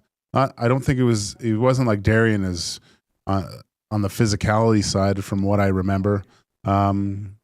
Maybe this isn't unfair, but Larry Murphy too, right? Larry Murphy was a very dynamic offensive defenseman, but wasn't overly physical too, right? So that's the kind of mold Bouchard is in. Yeah, and Zedmo says camp management demands tough decision, not going to reward another contract based on potential. No, but you can't ignore what he did last year in the playoffs and in the regular season, and you can't ignore what he's doing this year. You can't. So, there's somewhere in between there that this guy's going to make decent money, and he's going to be the Oilers' second, third defenseman for a long while, and he's going to be the point man on the power play, and he's going to be really good offensively. And you hope he can find that defensive game we saw last year in the playoffs, because right now it's non-existent. It's too lax, and we get it. There's a lot of frustration, but again, do you want to make a decision based off 1 year? No, of course you don't. Now, do you want to overpay for a guy? No. So it is tough. I'm not sitting here saying it's going to be easy for the Oilers and Evan Bouchard, but I mean, you can't just if we think John Klingberg's coming in to replace Evan Bouchard, I'm sorry, but I don't know what to tell you. That's not happening. That's not happening. This is not the Dallas Stars John Klingberg the Oilers are getting. No. Quickly, both teams on a 3-game winning streak, so something's got to give tonight. Also, I heard you guys was it you guys talking about Stuart Skinner has a bad game today? They're going to start blaming that he had a second baby. Blame Chloe, his wife. What is she doing, having another baby? That's absolutely ridiculous. But it probably will happen. Yeah, I know. Look, I think it could be beneficial for Stuart Skinner to have another child right now, because your first one, you think you're busy. Your second one, you can't believe how much free time you had with the first one and you didn't take advantage of it. So, and what does that do when, if there is a game where, a stumble or something, that is completely out of his mind as soon as he crosses the threshold and gets into that California closet, right? That he is all dad mode there. So he can leave work at work, essentially. And I think that's beneficial for especially a goalie that plays in Edmonton, where he's he's only as good as his last save in this city, unfortunately. And I think that having a little bit more to do at home in regards to being a dad can only benefit Stuart Skinner. And he's got his family here for a lot of extra help too, which is an awesome situation to be in. It's not just him and his wife. So, but being able to leave hockey at the rink and go home and just focus on being a family guy, awesome. So just in case the Oilers lose tonight, don't use the excuse that it's Stuart Skinner's fault for welcoming in their second son into the world. I mean, look at it this way: when you had for people that had their second kid and went to work, did your boss yell at you and ask you why did you have a second child? Your performance at work is lacking. Come on. Oh, let's hear them. All right, there's a little bit of smoke surrounding the Oilers and Brandon Saad. We talked about it a bit yesterday. We both said, not really, blah, blah, blah, all that. What do you make of this kind of, nothing official, but there is smoke. And usually where there's smoke, there's fire. If the Oilers do end up going this route, they got to someone's on the way out too. I mean, I just said they're at the secondhand store picking stuff up. So chances are pretty good they might do this. But we laid it out on two guys. It has to be for league minimum. This is a guy that's not going to be in your top 6. Do you really need Brandon Saad? And unfortunately, everyone just remembers the good. And what was it? I think Gazdeck laid it out too this morning, where he's only scored in 3 games this year. Right? He's got a hat trick and 2 other 2-goal games or something like that. Like it's kind of like Klingberg, right? You're not getting 6-7 years ago Klingberg. You're not getting the same with Brandon Saad. Saad. Is this Saad? No, I'm saying it wrong. I'm saying Saad. Are you saying Saad? Yeah. Isn't it Saad? You check for us, Coop? I'm pretty sure it's Saad. I agree with you though. Like is this what? And listen, I get the pedigree. Two cups, older guy. He can score. He was a beast in the playoffs too. But is he going to be better off than Jeff Skinner? Is he going to be better off than Kasperi Kapanen? Because those are the 2 guys he's competing with. Well, I don't know. I don't think he doesn't have the scoring touch he had. Skinner can still. I think there's something there that he can score some goals when needed. Yeah. Kapanen's got. He's a big body and has speed. And Brandon Saad. Saad. Yeah. Like one more time, Coop. Oh. Brandon Saad. Saad. Yeah. I love that. That's good. All right. Good little touch there, Coop. Yeah. He leaves Saad at home. And the other thing that kind of piqued my interest too was why would he leave all those dineros on the table unless he knows that there's something else out there for him that's comparable. Yeah, but you don't just drop that off. No, and so that brings me to my next point is that if he is looking to sign, he's not signing for league minimum.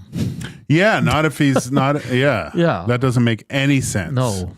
If he would. Maybe I don't know. Everyone's different, right? Maybe this is a case where, you know what, I'm not doing my job. I don't deserve it. I don't see this, but it could be.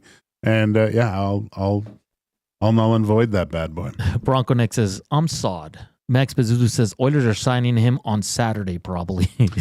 Max Bezuzu, what do you know? What do you? I'd be Saad of leaving $4.5 million on the table. Spency 5 cents, he says, are you saying Brundon Saad? That's his brother. Descaras says, you can sign him prorated for $550. I mean, it would be prorated because we're almost into February here. I mean, I'll say this. I wouldn't be opposed to it. I'd be like, okay, let's see what he has. But and if they don't, I'm okay with it too. But they don't need that. They need... I'd rather a bottom six guy who's got some physicality, a little bit of offense, can skate. Do you know what I mean, Gage? Isn't that kind of, or maybe that's not him anymore? I haven't watched him in a long time. Yeah, I don't. I mean, I couldn't tell you if he's physical or... anymore. Yeah. It's interesting, though, because St. Louis is there. They're fighting for the wild card. He was in their top 9 for most of the season. But you make a good point. He's only 3 games he has goals. Yeah. Yeah. And I'm pretty sure he was getting power play time. Probably. What I'm intrigued is why the termination. Like, well, he probably doesn't want to go to the A1.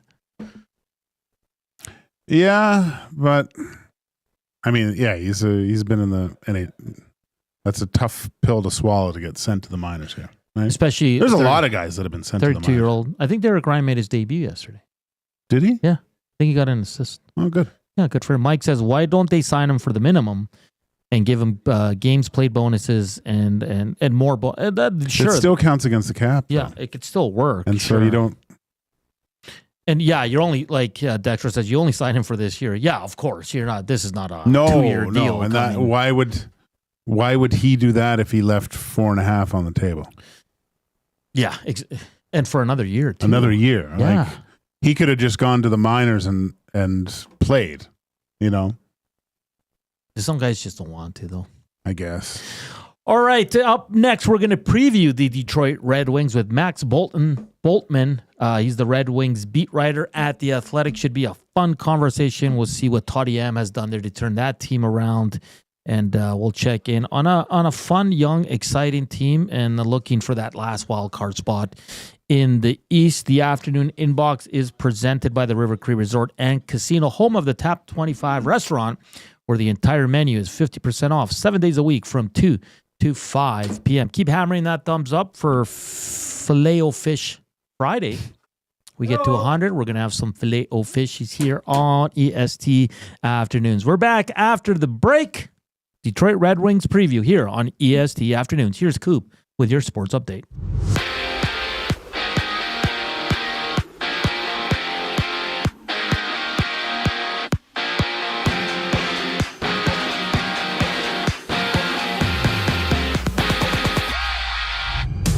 John Klingberg makes his Oilers debut while Kasperi Kapanen has been ruled out due to illness against the Red Wings, with Tom Gazzola and Hernan Salas teeing up the action on the GCL Diesel Oil Stream pregame show at 6. Tune in only on EST. And the Four Nations captains have been announced. Sidney Crosby will lead Team Canada, while Connor McDavid and Cale Makar have been listed as the alternates, with fellow Oiler Mattias Ekholm serving as Sweden's alternate, Victor Hedman captaining the Swedes, Alexander Barkov leading Team Finland, and Austin Matthews sporting the C for the Americans. Elsewhere, Miro Heiskanen has been ruled out for the Four Nations face-off, as he's been listed as week-to-week for the Stars after he suffered a knee-on-knee collision against Mark Stone of the Golden Knights on Tuesday. And 9 other games dot the NHL slate, including the Jets against the Bruins, the Wild challenging the Canadiens, and LA on the road in Tampa Bay. While on the court, the Magic face the Trailblazers, the Cavs tip off with the Hawks, and the Timberwolves battle the Jazz, having 5 games around the association. This sports update is brought to you by Gimme Virtual Golf. Step into a whole new golfing experience with 240 unique courses for you to play. Plus, they have a hydraulic swing plate that automatically tees the ball up for you with the innovative technology replicating real-life ball lies, moving the ball in 24 different directions. Gimme Virtual Golf, where innovation meets the game. Visit their website at gimmevirtualgolf.ca.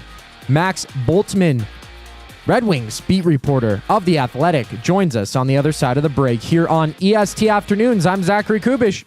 Get your fix every single game with the GCL Diesel Oil Stream pregame and postgame shows with Tom Gazzola and Hernan Salas. Whether it's breaking down the starting lineup, predicting key matchups, or diving deep into the game's biggest moments, Tom and Hernan are here to give you the best insight and analysis in the city. After the final horn, get the breakdown of every key moment, performance, and player reactions. It's your one-stop shop for all things game day. Catch the GCL Diesel Oil Stream pregame and postgame shows with Tom Gazzola and Hernan Salas, only on Edmonton Sports Talk, your clear choice for Edmonton sports. Hockey lives at the Canadian Brew House. Every Oilers game day, get $1 off tankards of Molson Canadian and Coors Light. Plus, you can win game tickets and a surf and turf dinner for two at the end of the season. Full details at thecanadianbrewhouse.com. Love is in the air. I love you. And you? And you? And you! Why choose between your beloved items? Sentinel Storage, keeping your treasures safe to be loved again. Try 4 weeks free. Details at sentinelstorage.ca.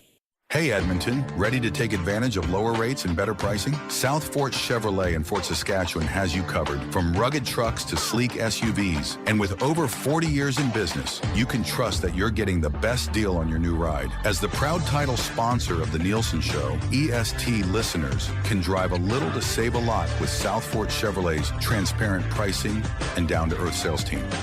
Visit us today in Fort Saskatchewan or online at southfortchev.com.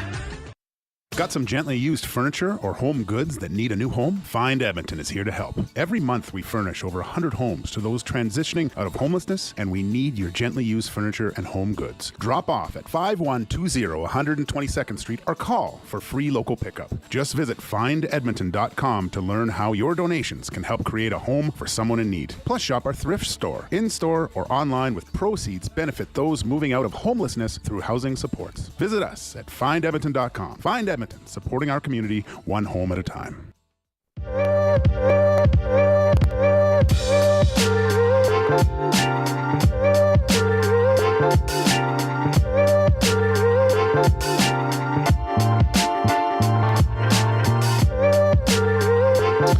223. Some nice hip-hop instrumental there. Well done, Cube. Welcome back to EST Afternoons. It's Joaquin Gage, Hernan Salas with you. Of course, our producer, Zach Kubish, in the house as well, as the Oilers get set to take on the Detroit Red Wings. The first meeting, Leon Draisaitl scored in overtime. You remember that? Back on October 27th, when we were all in panic mode that the Oilers were struggling. And they've turned it around since then, and one of the best teams in the league. And to talk all things Detroit Red Wings, Max Bultman, Red Wings beat writer at The Athletic, joins us right now on the phone. Max, how you doing? I'm doing really well, guys. How are you? Good. Are you here in Edmonton, or are you back home in Detroit? No, I'm still in Detroit, unfortunately. Oh, okay. You didn't get to come up to the Great White North up here, having some decent weather. Max, before we get to the hard-hitting questions, we're talking about McDonald's burgers. Have you ever tried the Filet-O-Fish? I have not. I'm not a big fish guy in general, Okay. so I figured fast food fish would probably be especially tough one for me. Fair enough. All right. We're going to try some tomorrow on the show, so it's going to be interesting for sure. Let's get to this Red Wings team. They made the coaching change, a few months ago with Todd McLellan. They're 11-4-1. What has Todd brought to this team for this turnaround, Max? Yeah, it's a great question. I mean, there's some kind of intangible things, right? I think there's a presence, there's kind of an energy. I definitely think you notice that when you're around the team, when you watch practice even, it's a little more animated. He just kind of has this commanding presence to him, and I'm sure some of that's experience. I think there's been some, the right buttons pushed, so to speak, right? I think He's found a way to get everyone feeling really invested in the team, and that's really important. It's also just been some really nice kind of savvy lineup decisions on things that I maybe wouldn't have predicted would have worked as well as they have. One of those would be Albert Johansson, young defenseman for them, was kind of in and out of the lineup most of the year. He's not a huge body. There's not like a real obvious special teams fit. So he was kind of their 6th, 7th D for most of the year. Well, Jeff Petrie gets hurt, and McLellan bumps him right up onto the second defense pair with Simon Edmondson. He's playing like 18, 19, sometimes 20 minutes a night. And I wouldn't have guessed a month ago that Johansson would be able to handle that role, and he's done a really good job of it. So obviously most of that credit goes to Johansson, but I do think credit to McLellan as well for giving him that opportunity. A similar story with Marco Kasper, was a guy who was having more success early in the season, certainly, and was playing an important role for them. I think he was playing at times as their number 2 center for parts of the year, but they wanted to add kind of some speed, some pace, and some forechecking to their top line with Dylan Larkin and Lucas Raymond. They put Kasper there, and Kasper is red hot. He's got 11 points in his last 10 games. So another really smart, savvy decision to put a young player in a position to succeed, and everyone's reaping the benefits. Max, we're fascinated out here in the West looking at the race for those kind of wild card spots in the Eastern Conference right now.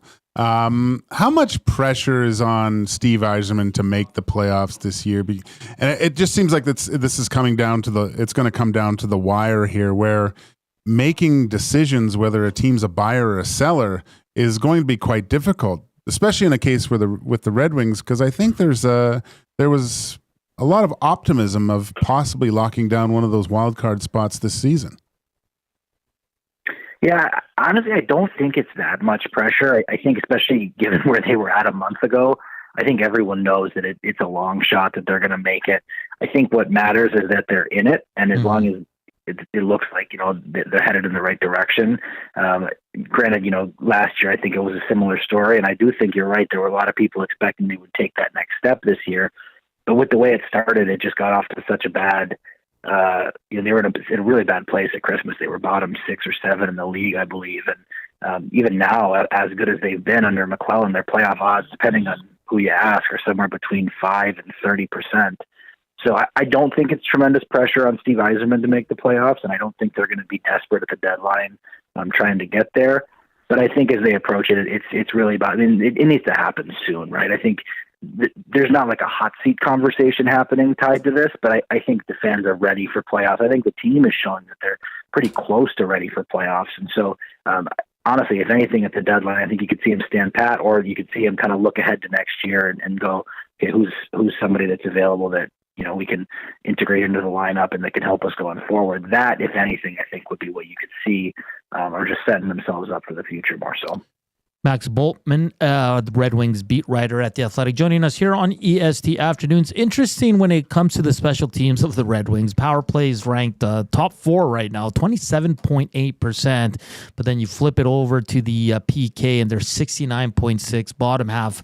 Bottom at the league, bottom 3. I think the last time I checked in on their stats. What's going on here with the special teams? The power play, it seems like it's clicking. Penalty kill, not so much. Yeah, power play has been excellent, and that's been most of the year. I don't think that is unique to McLellan. I mean, it's obviously had a surge since he took over, but they didn't really change that much. Alex Tanky's been running it for years, and it's been a good power play all season. It's just been kind of hot. The penalty kill they did change, and that hasn't been good all year. And I don't think that's, they've tried everything basically, right? There's probably not an approach to the PK that they haven't gone to. And it's just not happening. So I don't really know what to make of that. I think there are good penalty kill players on their team, right? You look, Andrew Kopp, JT Compher, Tyler Mott. These are all guys, Christian Fischer, Michael Rasmussen, who have had success as penalty killers. And I can't really put my finger on what's not working. I've tried multiple times, and they've tried different approaches, more passive, more aggressive. Puck just seems to go in the net for them when they're shorthanded. So obviously that's something they got to fix. And going into Edmonton, you got to fix it in a hurry, because you really can't be taking penalties with a penalty kill like they have against the Oilers. Max, the Oilers have a player coming into the lineup that I believe had the same type of surgery as Patrick Kane, with John Klingberg making his debut for the Edmonton Oilers.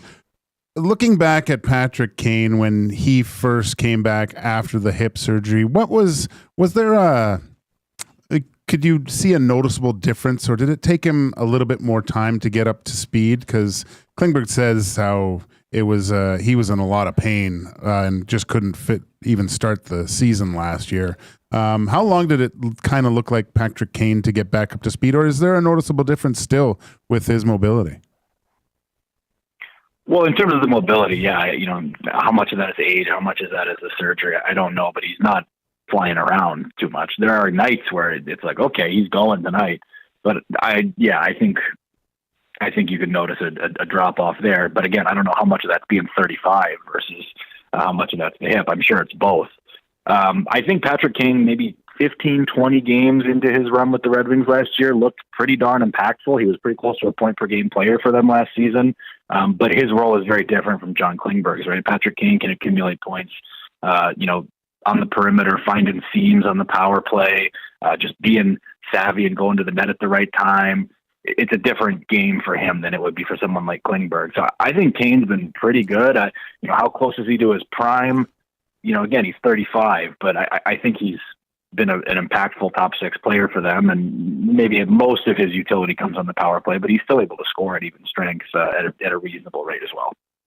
Max, last one for you here. Mo Seider is in his fourth year. He hasn't missed a game in the previous 3 seasons, like 82 games. He's very durable, similar in points. He's at 31 right now. He's probably going to surpass last year's and the year before's totals of 42. But what can you say about Mo Seider, the evolution of this player? Because from the outside, all I see is a stud defenseman that's very durable because he doesn't miss any games pretty much.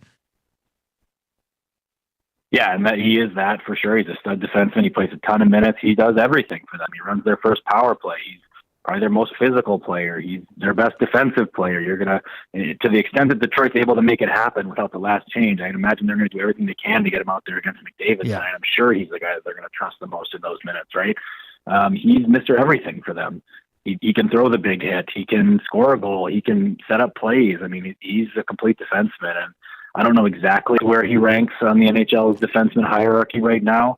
I got to think he's right there, right around the top 10, though. If he's not there now, I think he's going to be pushing it very, very soon. Max, great stuff. Thank you for taking the time this afternoon to join us. Enjoy the game tonight, and I'm sure we'll have you on again. Thanks, Max. Sounds great, guys. Take care. Max Bultman, Red Wings beat writer at The Athletic. So it seems Patrick Kane out for today. Tarasenko, I think he will draw in. Those are reports coming out of Detroit, and Jeff Petrie out as well. IR. Don't know who the starting goaltender will be, but we'll probably see good old former Oiler Cam Talbot. But Mo Seider, man, like his first 3 years, he didn't miss a game. Dude, he's. I think his stats kind of dropped off. I was trying to find the season. Like he was his second season. He kind of had the sophomore slump a little bit, right? But I'm just looking 8.55. Moritz Snyder. Moritz Seider? Seider, yeah. We'll get that name up. And I'm just in my mind. That's you don't want to go in there that much. But would you trade Evan Bouchard? I don't think the Detroit Red Wings would trade Moritz Seider for Evan Bouchard. I would. Well, you would. Yeah. Oh. But Detroit. Sorry, say it again one more time. Moritz Seider. Moritz Seider. Okay. If you were Detroit, would you do that? No. Okay. No, that's what I mean. On the other yeah. side, yeah. So his first year, he had 50 points. Then his second year, 42. Last year, 42. This year, he's at 31. He's going to surpass that. Yeah. He's got 32 games to go. It seems like he's not going to be a big-time goal scorer like for defensemen. He piles up the assists, but the durability, man, he's almost at 300 games. Yeah. That's crazy. And he top PK, top power play, plays the team's best line. So I think you could and he's only 23 years old, and you can forgive him for not chipping in more offensively than you'd like your number one defenseman to. But if I see a guy and he hasn't missed a damn game in 3.5 years, I'm like, that's the guy I want. 40 to 60 points a year. It's crazy, man. I'd rather have that defenseman than a very gifted offensive defenseman that struggles defensively. Yeah, me too. Seriously. It's not a knock on Bouchard, but Mo Seider's a different animal. He's a different breed. He's more would you say closer in the Pronger mold? I'm not saying he's Chris Pronger by any means, but he's physical. He's hard to play against. All those little intangible things that coming in at 8.55, that's a bargain. Yeah, and you know what's funny? When he got drafted in 2019, because I used to love watching NHL draft shows, and I remember when the Red Wings took him at 6th overall, the whole panel, the whole hockey roll was like, whoa. What? Yeah. Why are you taking this guy? You could have got him in the 2nd, 3rd round. Yeah. But Detroit knew something. Detroit does pick some gems, but I believe he's German, but he was playing in the Swedish Elite League, I believe, when he got drafted. Yeah, he played 2 years for the Mannheim Eagles.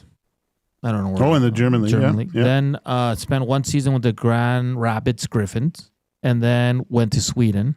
Okay. So he got drafted, played a year in the AHL, went back to Sweden the next year, and then came to the NHL. But Mo Siders, watch him tonight. Well, yeah, watch him tonight. I'm also intrigued because of the Johansson fella, Albert Johansson, number 20 on the back end, and then Marco Kasper. Yeah, I like Sider to watch him. I don't know, like maybe closer to a Hedman, like in that kind of mold. He might, yeah. You know? For sure. Bouchard should only be moved for Brock Faber. I like Faber. I think he's an excellent defenseman. Mike, the Michigan fan, says, hell no. Sider is a stud and 20 times better than Bouchard will ever be. Let's go, Red Wings. Jack says, I would not trade Bouch. Giancarlo, I would rather have the Bouchard of the playoffs last year than Moritz Sider any day. Ooh. Oh, all right. I don't know, man. It's if you're up a goal at the end of the game and you have your choice of Bouchard or Sider out there, who are you picking to put out there? Because the Oilers don't really need defensemen to score goals for them. They don't. It's nice. No, I mean, he's perfect. It sounds perfect. You know, anywhere between 5 and 10 goals a year with 40 assists? Yeah. Half of those assists are probably on the power play, right? I want my defenseman to be able to defend. So I know you have offensive defensemen. I get that. I understand that. But I don't know, man. Mo Sider's a stud. John also says Draisaitl Sider on the same team would be fun. Oh, that would be great. He's from Zell, Germany. That's a couple good players for Germany, man. They just need Stützle now as well, right? Yeah. Oh, yeah. I forgot about him. And the legend, Marco Sturm. And JJ Peterka. Peterka's German. Peterka's German? I believe so. Or Peyton Krebs. One of the two. Krebs is German, isn't he? Let me take a look. I didn't know Peterka was... I thought Peterka was Czech. No, you're right. Is he? John Peterka. He's from Munich. Oh, München. I did not know that. Good pull there, Coop. Yeah, nicely done, Coop. And Philip Grubauer, Lucas Reichel. Maybe not Grubauer. No, maybe 6 years ago. I don't care what Iwanek says about you, buddy, but you're a good producer. And happy birthday to our COO, Matthew Iwanek today. Yeah. Yay. Make sure he's upset because a play didn't work for him. Tecmo there. Yeah. He doesn't. So make sure you send him happy birthdays on Twitter. I'm sure you'll love that. So 32? 34. 34. Wow. Jesus. I remember when I was 34. I don't. Portions of this hour brought to you. Portions of this hour brought to you by the Canadian Brewhouse. Host your team or league fundraiser at the Canadian Brewhouse for a chance to win $2,500 with tons of options to choose from. The Canadian Brewhouse can help you raise funds for your crew. Details in store or online at thecanadianbrewhouse.com. We'll continue to the Oiler talk. The quarter century team for the Oilers was announced with a few others as well, and we'll get to your messages on the River Cree inbox and on the Nasty Chat. Keep sending us your first movie you saw in a theater, and we'll get to as many as we can here in the final segment. We're back after the break. It's EST Afternoons. Joaquin Gage, Hernan Salas, and here's Coob with your sports update.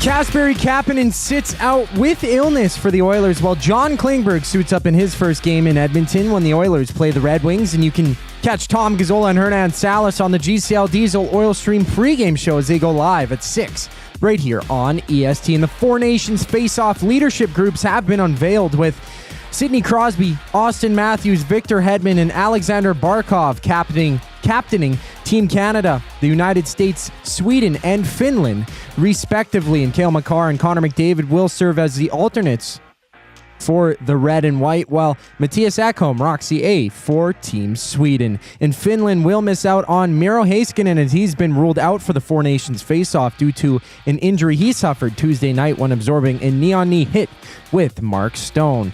Back in the NHL, Islanders face the Flyers. Ducks and Flames drop the puck while the Caps battle the Senators with 9 games around the NHL. And for the Elks, they've released offensive lineman Brett Boyko after he suited up in 29 games over the past 2 seasons for the Green and Gold. And 5 games dot the NBA slate, including Memphis hosting Houston. The final segment of EST Afternoons brings us back on the other side of the break. I'm Zachary Kubish, keeping you up to date. Your home for live music and great performances is the River Cree Resort and Casino.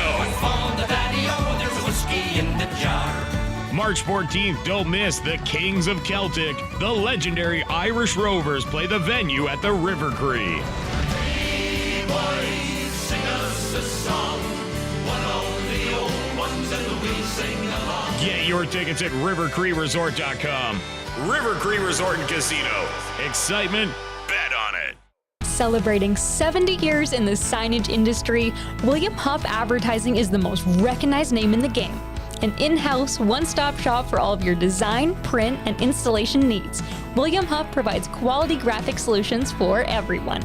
Here in our City of Champions and throughout the nation, they are the preferred signage partner entrusted by many of the biggest corporations, pro sports teams, and organizations to bring their identity to life. Recognize the name, get in the game. WilliamHuff.com. You want the heavy hitters on your team, both on and off the ice. If you've been injured in a car accident, call the heavy hitters of injury law. James H. Brown and Associates, Alberta Injury Lawyers. With over 200 years of combined injury law experience, their precedent-setting lawyers are ready to help. Locally owned and proud Edmonton Oilers fans, James H. Brown and Associates wants to support you with their unrivaled experience, unrivaled results, and unrivaled commitment. When accidents happen, head to jameshbrown.com.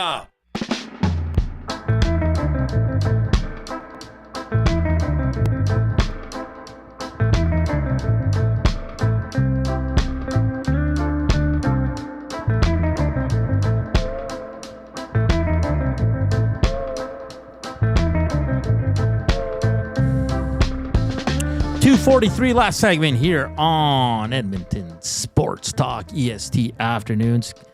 I think it's our 100th show, Gager. Is it? Because it's Reed, so we started the same day. Oh, okay. Oh, yeah. So, that music makes it feels like I'm playing Grand Theft Auto San Andreas going to a cutscene. Either that or like Vice City or something like that, maybe a little bit like that, or like Banjo-Kazooie, just something random like that. I'm not sure. Jesus. Yeah. So no idea. No. How should we celebrate 100 shows, boys? Fish fillet tomorrow. Well, we're 6 thumbs up away, so unless we get to 100, we're not doing it. Oh, okay. So, 100 shows, pretty cool, guys. Here's to another 100 if Dusty doesn't give us the good old heat. Till he finds someone better. Hey, people like our show, right? You I like think our so. show, don't you? Yeah. You suck. Oh, it's going to be a good one. So happy 100 shows, everybody. And reminder, tomorrow, Zach to the future. You'll be tested with his 80s and 90s trivia. There's going to be some fun things planned, Gager. We'll go through it together because we'll both ask him questions. Okay. It's funny because Koob, I saw him earlier, and he goes, yeah, I was studying. I'm like, how do you study for it? I was going back. I was looking at stats from the 80s and 90s, and now tonight. But it's not all going to be sports. There might be one sports question. Okay. Still, I mean, I was looking at the MJ versus LeBron debate yesterday. Oh, So yeah? looking at some of those stats afterwards because I was kind of thinking, like, was it really? I mean, he's on a superstar team. He's trying to GM himself, him being LeBron. So it's going to be like sports moments, movie clips, some music mixed in, and then just some random questions of stuff he's probably never heard of. Watch the OJ documentary. All of it. I started it last night. Which one? The new one on Netflix. Oh, there's a yeah. I was like, I don't need any more. I fell asleep 10 minutes in. Did you? And it's the same thing. The same thing. I was like, I remember. Did you watch the Made for TV series? That was good. Cuba Gooding one. Yeah, that was great. That was really good. And then the 30 for 30 one. It's like 7 episodes or whatever. I liked that, because it showed him coming up as a kid and and all the stuff. But I'm just he OJ killed though. it. Yeah. Oh, 100%. Yeah. Like, look at his lawyer team. Oh, and yeah. it shows like when they were going into the house, they would change pictures and remodel it. To But seem like, why would as the prosecutors were idiots too? Like they just allowed all this to happen, right? Like, and the bad decision with the glove. oh yeah, he got goaded into using. Yeah, it just it's Anywho, that took a turn on the show. no more juice talk. 107 thumbs up. Fish Fridays is official, baby. Let's go. You got the juice bump. So that's how we celebrate. We're not celebrating 100 episodes. We're celebrating 101. Having fish fillets on air and then introducing a new segment. Oh, yeah. Maybe It's not fish fillet. It's filet-o-fish. Filet-o-fish. I'll be honest. I think you guys are gonna like them. Yeah, it might not be your go-to, but you're gonna be like, yeah, that's pretty damn good. You know why they call them the juice? Actually, I don't. I think it was because you know what they called the O-line in Buffalo? They called it the Electric Company because they made the juice go. Okay. I like that. Interesting. I didn't have us talking OJ today, but no, that's good. Get that bingo card out. Let's see here. Krebs is from Okotoks, not Germany. Is he? Krebs sounds like a German last name, though. No, Yeah, no, it does. Yeah, you had me. I thought it was the Okotoks just outside of Munich. Jack says first movie I saw in the theaters was Pete's Dragon in 1977. Pete's Dragon. Jen Cool says Honey I Shrunk the Kids was my first movie in theater. That's a classic, absolute classic. See, I don't know which one was my actual first in a theater that I remember. Like I just said, Saturn 3. It was a dark sci-fi movie with that I shouldn't have been at. I was probably 8 or 9, and there was suggestive scenes in there, but it was with Farrah Fawcett, Harvey Keitel, and Kirk Douglas. Wow. That's interesting. Yeah. I think it's La Bamba because La Bamba came out way before Teenage Mutant Ninja Turtles. So I think it was La Bamba. No, I must have seen like a animated movie in the theater with my sister and my parents but I just can't remember. The Bamba and Teenage Mutant is what I remember. Zulu says Dante's Peak was my first movie. Greg Frey says Old Man Talking, Goldfinger, 1964, 14 years old. Why would the Capital Six when did that movie come out? It must have been 7 or 8. Well, 1964, because that's when he went. That's what he says. No, I'm talking about me. I don't care about that. I was like, that movie scarred me, man. Why did they let you in? Yeah. I thought you were talking about Goldfinger. Sorry. Saturn 3 came out 1980. Holy smokes. How did they let me in there? You're getting flashbacks. Eh? It was restricted. I remember the cat. Remember the cat that came out, the restricted cat? He'd be in the jungle and he'd pop out and this movie's restricted. Did anyone else remind her? Like, oh my gosh. Rusty Shackleford says, my first movie was Bambi. After watching that movie, my entire day was shot. Boom, boom, boom. Waddy and Cloverdale. My first movie I ever saw in the theater was E.T. The last was Mike and Dave Need a Wedding Date. It's been a while. I might have to go next door to the psychologist's place and talk about this. Rip City Step says he's the juice because OJ also means orange juice. Ah, yes. And I know, but there was an extra. Like, I don't want to call James, but they called the O-line the Electric Company because they made the juice go.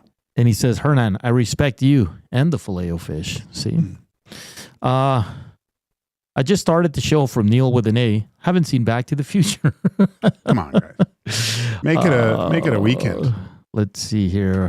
They're great family movies. Those are awesome. Collingwood Rob, The Jungle Book, 1967 at the Paramount. Yeah. JT Shark, Westmount let me watch Scarface when it came out. Oh, Jesus. Well, how old were you, JT? Let's see here. First movie I remember seeing in the theater was The Gods Must Be Crazy. I remember that. That's a good movie. That's a good one. I remember watching that with my pops. The Coke bottle? Yeah. That's a funny one. Didn't know the reason behind OJ's nickname. OJ equals orange juice. I also thought this was the reason his nickname was the juice. What? Orange juice. Oh, yeah. OJ. Yeah. Man, I should have known that. Van Owen says Saturn 3 was a weird movie. Right in there with Logan's Run. Logan's Run, one of the best. Yeah, I loved Logan's Run. That Timberlake movie ripped that off a little bit. Because it was a society they had these little red lights on their hand, and it was like as soon as that went out, you killed them. Right? Oh, so okay. This guy fell in love with a girl, and their lights were burning out. And he was part of the cops, and he had to avoid everything. That was kind of like that terrible Timberlake movie, Just in Time or whatever the hell it was. But yeah, I loved Logan's Run. JT was 12 when he saw Scarface. Jesus. There were movies like obviously Betamax. I guess my parents were watching The Exorcist, and I was staying there. Like I was laying. I remember little bits, but I guess I was like reaching for my dad when the head came and started twisting around and stuff. I was like, oh my God. And my mom was like, I think he should go to bed now. Yeah. That movie still scares the bejesus out of me. Max Bezuza says, Filipinos' own Lou Diamond Phillips. Yeah, he's an absolute beauty as Richie Valens. Van Owen. Hey, Van Owen. I just got Indie Split from Amazon. Oh. I'm going to start it tonight. So thank you for the recommendation. I look forward to it. It looks like an amazing book. So Van Owen hooked that up for sure. And then what was I going to say? Oh, tomorrow also on top of recapping the Oilers game, we'll have Zach to the Future. We'll also have 2 more hours to give away at Gimme Virtual Golf Boys. We got to come up with some clever way to give that prize away. This is good. If you've never gone to virtual golf, I was blown away. Well, 2 weeks ago we went there. Yeah, it was so cool how they adjusted the lie, how you had to do things off. Really, kind of get your swing hopefully in order by the time spring rolls around. You can get out to the ranch and yell at Murray. Amazing facility, though. Yeah, oh yeah, yeah. Like you guys will love it. What's really cool is you could actually go and watch the game and play a round of golf because they could have the TVs on the game. You can have a few suds if you like. I think they have food as well, so great stuff. And if you heard it there, Brett Boyko spent the last, I think, 2.5 seasons with the Green and Gold. Has been released by the Elks. Interesting move. He was their starting right tackle. So, Ed Hervey making some moves. I want to say I think this is contract related, maybe making a little too much. So we'll see what happens here. Isn't that kind of the underlying area that they were looking to improve the most? But maybe they're going to go younger. Boyko is 32. Well, just protecting. Yeah. So interesting though. I'm intrigued by that. Urban Daddy says Gage is right. The nickname Juice is because of the electricity, not because his name initials were OJ. So yeah. I don't know. Whatever. Let's see here. Van Owen says, I don't know if this counts, but one summer my mom and dad packed my sister and I into the old station wagon and took us to the drive-in to see Dr. Is it, how do you say that? Z-H... Dr. Zhivago. Zhivago. Must have been 66 or 67. Jeez. Yeah, so... Drive-ins were awesome. I love the drive-ins. Could never see the movie, but whatever. I remember packing into the back of the car and putting people in the trunk so we could all go in. I'm rattled with that Saturn 3 now. I might have to go watch it. Well, don't, man. It's gonna bring back some. It might. Like always, the afternoon inbox is presented by the River Cree Resort and Casino, home of the kitchen restaurant, all you can eat prime rib buffet for just $49.99 every Sunday from 4 to 10 p.m. It's been a fun show. Big shout out to Max Bultman, Red Wings beat writer for The Athletic. And we had the Red Light District. We talked a lot about the quarter century team for the Edmonton Oilers. We also teed up the game. And we were talking about your first movie in the theater. And thank you all for participating. It's been great. We're back tomorrow to close out the week and some Filet-O-Fishes, a new segment. And we're going to have a lot of fun. Reed and Jake coming up, followed by the GCL Diesel Oil Stream pregame show. Once again, thank you for tuning in. Thank you for watching. Thank you for the thumbs up. We'll talk tomorrow. Enjoy the game. Ciao for now.